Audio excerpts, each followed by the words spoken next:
Jack mengambil kembali topi dan maskernya, lalu memasuki ruang ganti yang tersedia di sana. Aduh, apa yang baru saja kita lakukan? Classy, hapus semua pikiran kotormu ini. Ocehnya seraya duduk di kursi tunggu. Harusnya aku tidak perlu menyembunyikan topinya, kan? Pasti Jack berpikir kalau aku sengaja melakukan itu agar mendapat ciuman darinya. Bagaimana ini? Batin Classy seraya menggigit jarinya karena panik. Apa penampilan seperti ini yang kau inginkan?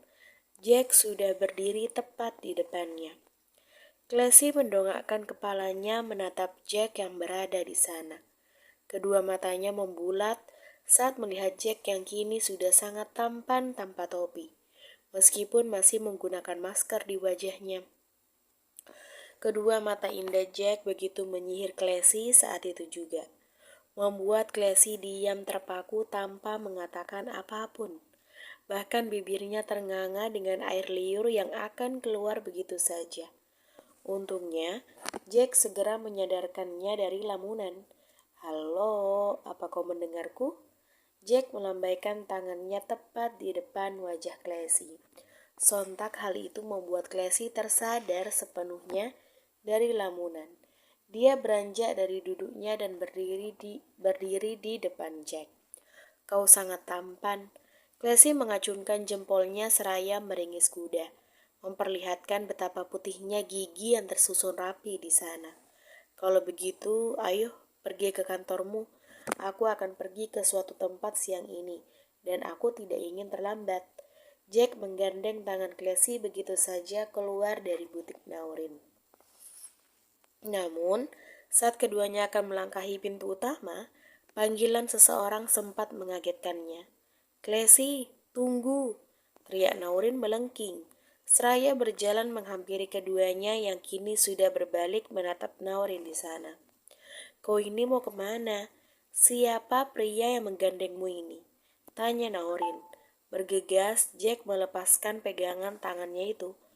"Aku akan pergi ke kantor bersamanya. Kenalkan, Ma, dia adalah Chris, Bu," jawab Jack memotong perkataan Classy seraya mengulurkan tangannya yang langsung disambut oleh Naurin. "Apakah kau pria yang sering dikatakan Classy?" "Shh, Mama, bukan dia, tapi orang lain." "Benarkah? Tapi Mama rasa baru kali ini kau dekat dengan seorang pria dan langsung menceritakannya pada Mama." "Sudah lama, Mama diam aja. Ayo kita ke kantor." Classy menarik tangan Jack keluar. "Permisi, Mama," ujar Jack yang sempat menoleh ke belakang menatap Naurin di depannya. "Hati-hati, Nak," seru Naurin melambaikan tangannya. "Ya Tuhan, kenapa anakku pandai sekali mencari kekasih sepertiku dulu. Sangat tampan. Meskipun aku hanya melihat dari sorot matanya yang indah itu. Lah Brian pun kalah dengannya. Benar-benar anak mama yang pintar." Gumam Naurin memasuki butiknya kembali. Mereka pun sudah sampai di depan perusahaan besar milik Classy. "Apa kau ingin masuk ke dalam kantorku?" tawar Classy. "Lain kali aja." "Baiklah, tapi kenapa kau membohongi mamaku? Kau berkata namamu Chris. Dasar pendosa." "Aku pergi." Classy hendak keluar dari mobil, namun Jack meraih tangannya. "Ada apa?" Classy menoleh. "Maafkan aku, tapi bisakah kau menyembunyikan namaku dari orang lain?" "Kenapa?" "Aku tidak mau orang lain tahu identitasku." Baiklah. Aku juga ingin minta maaf atas kejadian di butik tadi. Aku tidak sengaja melakukannya." "Kejadian yang mana?" Classy yang pikun mulai melupakan apa yang ada di pikirannya. "Saat aku menciummu." Dek, seketika bayangan tersebut terlintas lagi di kepala Classy dengan jelas. "Lupakanlah, aku sudah melupakannya." Classy meringis dan keluar dari mobil, berlari masuk ke dalam sementara Jack hanya tersenyum seraya melajukan mobilnya. Brak! Tracy bertabrakan dengan Brian tepat di depan meja staf lobby. Aduh, kau ini bagaimana sih? Tracy memarahinya. Nona, bukankah saya yang harusnya memarahimu? Kau ini berlari kalang kabut tanpa melihat di depan. Memangnya kau sedang dikejar siapa, Nona? Rentenir, jawab Brian. Apa? Bukankah tadi aku berjalan? Mana mungkin aku berlari? Kau ini. Terserah Nona saja. Saya akan pergi untuk bertemu dengan klien lain. Brian berjalan melewatinya begitu saja. Dasar asisten kurang ajar, pekik Tracy. Tok tok tok. Terdengar ketukan pintu dari luar ruangan. Masuk, sautlah Brian dari dalam. Pintu pun dibuka perlahan oleh Rafael. Dia berjalan menghampiri Brian dan berdiri tepat di depannya. Ada apa, Rafael? Saya sudah menyebar semua brosur foto Jack ke berbagai sudut kota.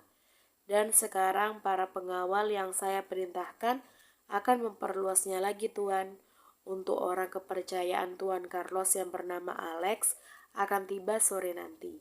Tuan akan menempatkannya di mana? Ujar Rafael. Sejenak Brian berpikir, kau carikan saja sebuah apartemen untuknya. Jangan pernah memberitahukan perihal rumah basecamp padanya. Karena orang luar tidak boleh ada yang tahu akan hal itu. Kau mengerti? Baik Tuan, kalau begitu saya permisi. Rafael meninggalkan ruangan tersebut. Brian berdiri dan berjalan ke arah balkon ruangannya untuk merokok. Tidak terasa aku sudah semakin tua, tapi masih saja melakukan hal seperti ini. Untung aja Naurin tidak tahu apa yang sedang aku lakukan. Gumam Brian. Sementara di ruangan Rafael, terlihat dia sedang berbicara melalui ponsel dengan seseorang.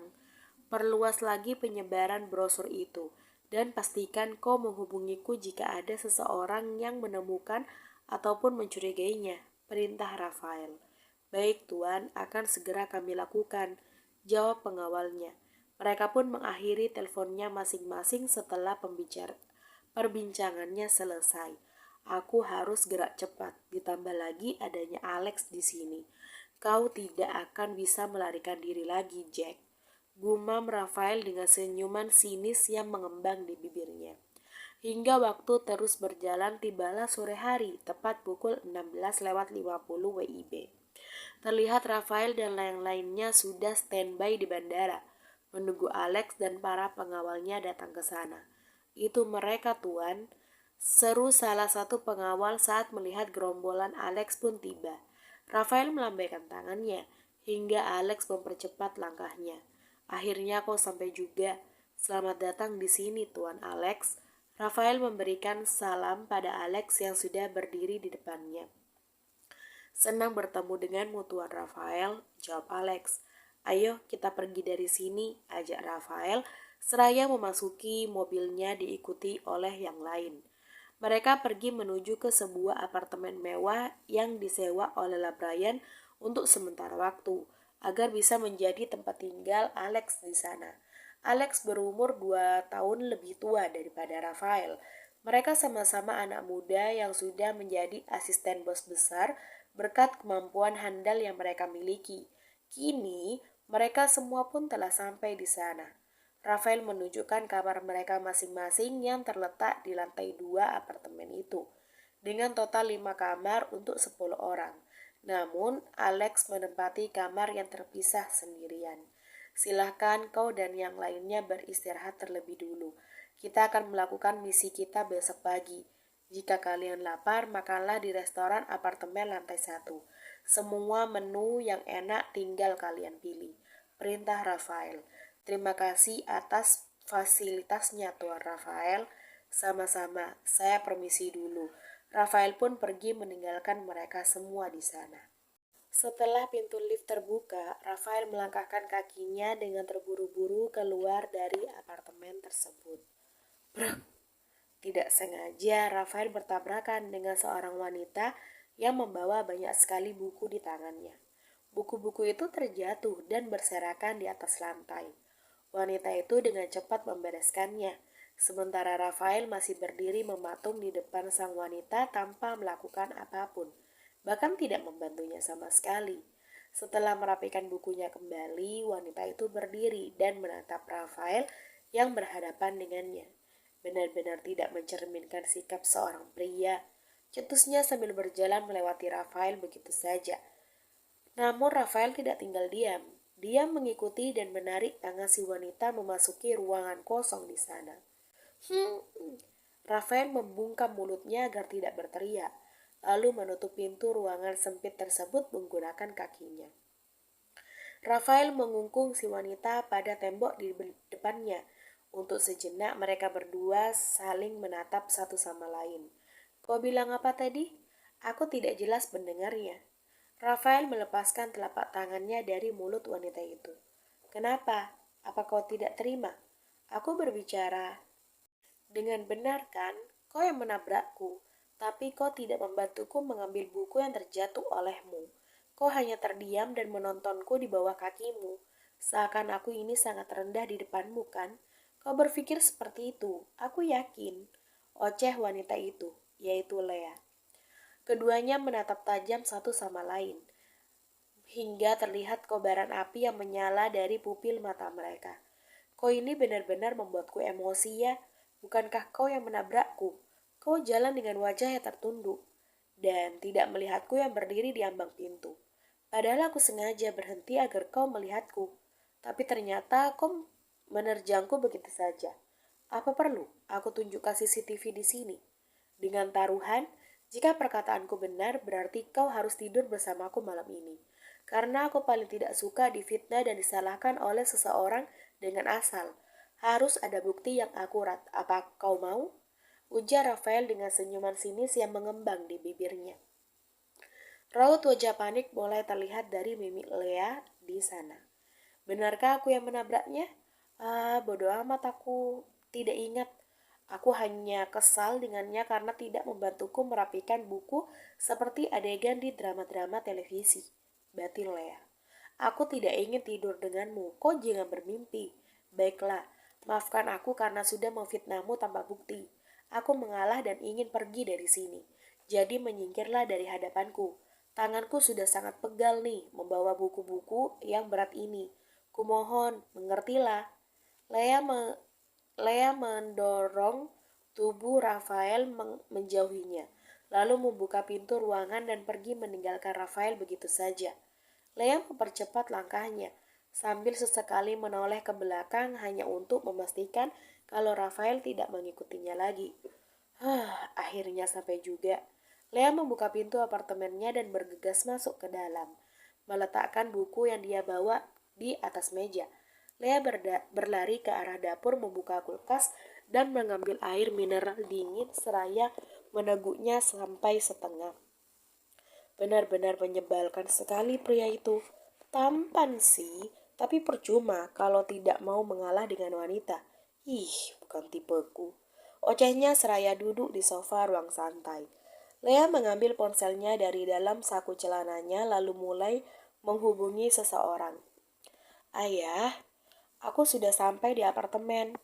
Sampaikan pada ibu kalau aku tidak pulang ke rumah karena harus mengerjakan tugas dari kampus.